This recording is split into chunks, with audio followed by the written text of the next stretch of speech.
श्री स्वामी समर्थ. माझे प्रिय स्वामी भक्तांनो, स्वामी अक्कलकोटी मध्ये आपला स्वागत आहे. आज मी तुम्हाला श्री गुरुचरित्र अध्याय 46 सोप्या भाषेत सांगणार आहे. या अध्यायाचे पारायण मुळे द्वैत भावाचे निरसन होईल. तर ऐकूया स्वामी अक्कलकोटी श्री गुरुचरित्र अध्याय 46. कल्लेश्वर भक्त नरहरी. श्री गणेशाय नमः.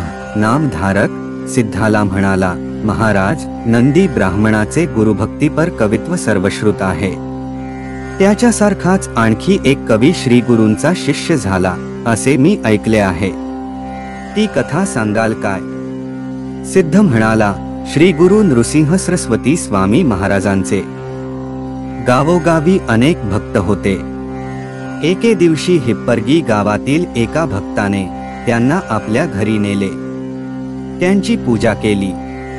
त्यांच्या आगमनाप्रित्यर्थ मोठा समारंभ केला. गावातील मंडळींनी त्यांचे दर्शन घेतले. त्या गावात कल्लेश्वराचे मंदिर होते. नरहरी नावाचा एक ब्राह्मण गृहस्थ त्या गावात राहत असे. तो शिवभक्त होता. तो उत्तम कवित्व करायचा. नित्यनेमाने कल्लेश्वराची पूजा करायचा. शिवस्तुतीपर नित्य 5 कवने करायचा. तो कल्लेश्वरा वाचून अन्य कोणालाही मानित नसे. श्री गुरु हिप्परगीत आले तेव्हा लोक नरहरीला म्हणाले, तू स्वामींचे दर्शन घे. ते ईश्वरी अवतारच आहे. तुझे कवित्व विख्यात आहे. त्यांनाही काव्याची आवड आहे. तू त्यांच्या स्तुतीपर एखादी काव्यर्चना करून त्यांना ऐकव. नरहरी म्हणाला, माझी प्रतिमा शिवस्तुती करण्यासाठीच आहे. मी मनुष्याची स्तुती करणार नाही. ते ऐकून लोक रागावले. त्या दिवशी नरहरी कल्लेश्वराची पूजा करीत असताना त्याला सहजच निद्रा आली. आता आपण पूजन करीत आहोत, नंतर शिवस्तवन करायचे आहे हे भान असूनही तो झोपी गेला. तेवढ्यात त्याला एक स्वप्न पडले.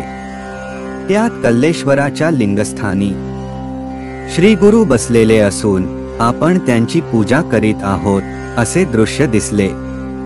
स्वप्नामध्ये श्री गुरु त्याला म्हणाले, तू कल्लेश्वराचा भक्त आहेस ना, मग माझी पूजा का करतोस? तो काहीच बोलला नाही. त्याने श्री गुरूंची षोडशोपचारे पूजा केली. ह्या स्वप्नाने नरहरीला जाग आली. तो ज्ञानी होता. श्री गुरु व शिव एकरूप आहे याची त्याला खूण पटली. कल्लेश्वराचे पूजन करून तो त्वरेने श्री गुरूंच्या दर्शनासाठी गेला. त्यांचे पाय धरले व म्हणाला, स्वामी, मला क्षमा करा. प्रपंच मायेने वेढल्यामुळे मी आंधळा झालो होतो. आपले स्वरूप ओळखू शकलो नाही. कल्लेश्वर आणि तुम्ही एक रूपचे आहात. आता तुम्हीच माझे गुरु. तुम्हीच सारसर्वस्व. माझ्यावर कृपा करा. त्याने श्री गुरूंची अपार स्तुती केली. श्री गुरु प्रसन्न झाले. ते म्हणाले, नरहरी, तू माझी नित्य निंदा करायचास, मग आज हा भक्तिभाव कसा बरं उपजला? त्याने आपले स्वप्न सांगितले व म्हणाला, स्वामी, तुमची भेट झाली. हे कल्लेश्वराच्या सेवेचेच पुण्यफळ आहे. तुमच्या दर्शनाने मन स्थिर झाले. मला आपला शिष्य करून घ्या. श्री गुरूंनी वस्त्रे देऊन त्याचा गौरव केला व म्हणाले, नरहरी, मी आणि कल्लेश्वर एकच आहोत. म्हणून तू गावात राहून कल्लेश्वराचीच सेवा कर. नरहरी म्हणाला, गुरुदेव, तुम्हाला सोडून कल्लेश्वराची काय पूजा करू? मी तुमचे चरण कदापिही सोडणार नाही. त्याचा मनोभाव जाणून श्री गुरूंनी त्याला शिष्य म्हणून स्वीकारले. त्याला घेऊन ते गाणगापुरास आले. नरहरीने श्री गुरूंची खूप सेवा केली. सिद्ध म्हणाला, नामधारका, श्री गुरु म्हणजे कल्पतरू. त्यांच्या प्रसन्नतेने भक्तांचे जीवन सफल होते.